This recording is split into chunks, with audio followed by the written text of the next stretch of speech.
Welcome to BB4 Telugu news. ఉమ్మడి అనంతపురం జిల్లాలో RDT సంస్థను స్థాపించి పేదల జీవితంలో వెలుగు నింపిన ఫెర్రర్ ఆధ్వర్యంలో నడిచిన ఆర్డిటి సంస్థకు 2024కు ముందు FCRAను రెన్యువల్ చేయకపోవడంతో ఎన్నో ఇబ్బందులు తలెత్తిన విషయం తెలిసిందే.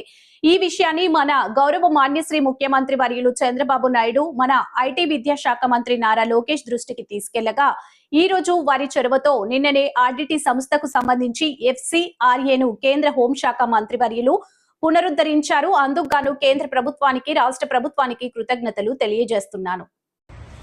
నమస్కారం. అనంతపురం జిల్లా అత్యంత వెనకబడినటువంటి ప్రాంతం, దుర్భిక్ష ప్రాంతం. అలాంటి సందర్భంలో ఆనాడు ఫెర్రర్ గారు అనంతపురం జిల్లాకి రావడం, అదేవిధంగా అనంతపురం జిల్లాలో వెనకబడినటువంటి మారుమూల ప్రాంతాల్లో కూడా ఆ రోజు ఇన్వెల్ బోర్స్ అయితేనేమి, అదేవిధంగా గృహ నిర్మాణ పథకం అయితేనేమి, ఎడ్యుకేషన్లో అయితేనేమి, అన్ని రకాల కూడా అనంతపురం జిల్లాలో ఆ సంస్థ బ్రహ్మాండమైనటువంటి సేవలు అందించి అనంతపురం జిల్లాలో పనిచేయడం కూడా జరిగింది.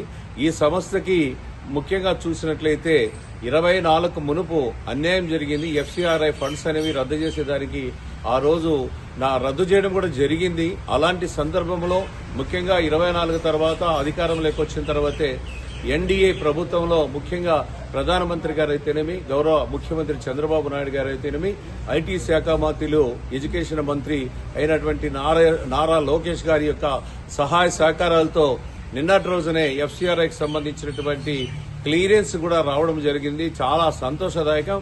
ఆర్డిటి సంస్థ మంచి పేరు ప్రఖ్యాతులైనటువంటి సంస్థ. ఈ సమస్యకి మరీ ఈసారి FCRAకి క్లియరెన్స్ కూడా చేయడం జరిగింది కాబట్టి రాష్ట్ర ప్రభుత్వానికి, కేంద్ర ప్రభుత్వానికి, అదేవిధంగా అధికారులందరూ కూడా పేరు పేరున నా యొక్క ధన్యవాదాలు తెలియజేసుకుంటున్నాను. Thank you.